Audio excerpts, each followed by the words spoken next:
evening. It is evening. Today was an eating day, and let me see if I can show you my little calendar.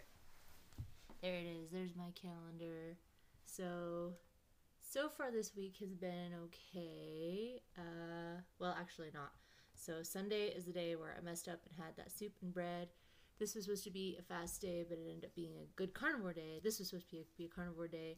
I was thinking of making a fast day, but it wasn't. Yesterday was a successful fast day with 24 hours dry fasted. Today I haven't circled it yet. Was a successful carnivore day.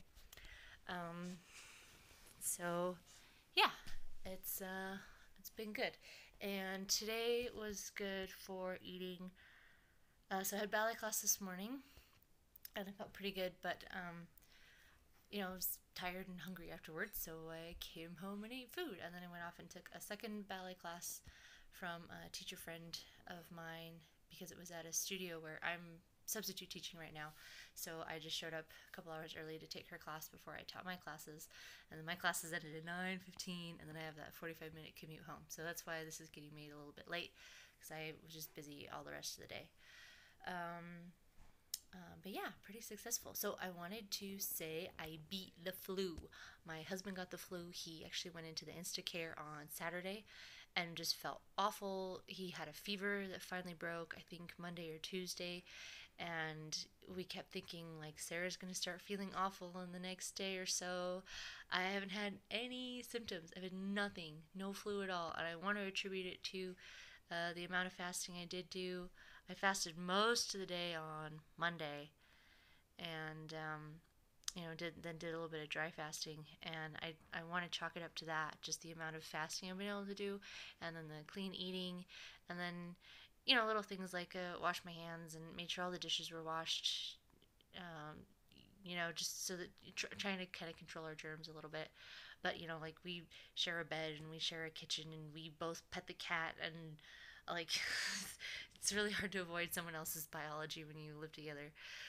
So yeah, I think I beat the flu, and I could have just got lucky, and it wouldn't have mattered if I was fasting or not. But it's great.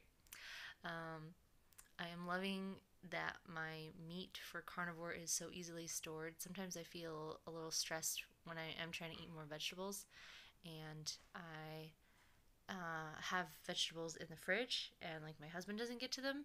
I'm supposed to be fasting, but they're gonna go bad, and so I just need to eat them and break my fast. Because there's that, don't throw food away, even though food is so abundant. Not that that's an excuse to throw it away, but if I have a goal, I need to find something else. I need to get a compost pile going, actually. Just we don't have a backyard right now, so yeah, it's really nice to have.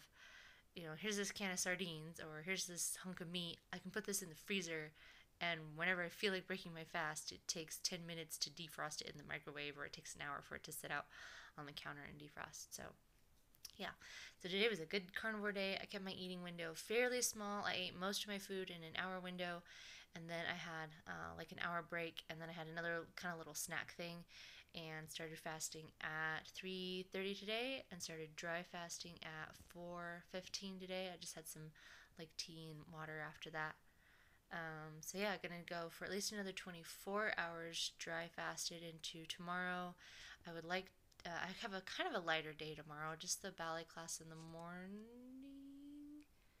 and then some work, and then Saturday I'm driving out to visit my family, so I'm not going to have a lot of dancing that day, just some stuff in the morning, and then Sunday. So what I found on Wednesday, where I didn't have a dance class and like didn't really do a workout, just some stretching and some yoga, it was easier to fast. So I would like to be able to do a 48-hour this weekend, either Friday, Saturday, or Saturday, Sunday. So we'll see.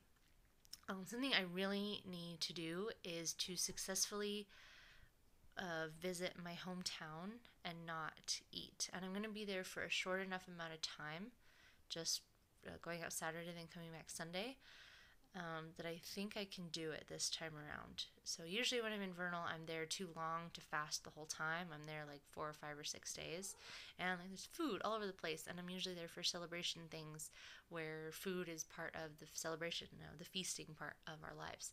So I think I'm going to be there for a short enough time. And it's just me, and it will just be me and my parents.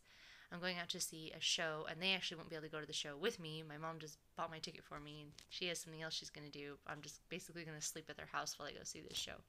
So I need to be able to go to Vernal and not eat, like not give into my old patterns and eat whatever. Ideally, I would be able to go to Vernal and eat, eat my good stuff. But every time I've tried that, I've failed and ended up eating other stuff that I shouldn't eat. All the stuff that made me fat when I was a kid. um, Not that that's exclusively how my parents eat, but I just have some old habits there that just kick in. So I'm gonna this time start with fasting because that's the first, like, most extreme thing you can do. So I'm gonna start with a fast in Vernal, and that's the plan. Um, yeah, I don't know. Driving doesn't really stress me out too much. I don't like it, but I don't think it stresses me out a lot. So I think I should be able to do that. That's the plan.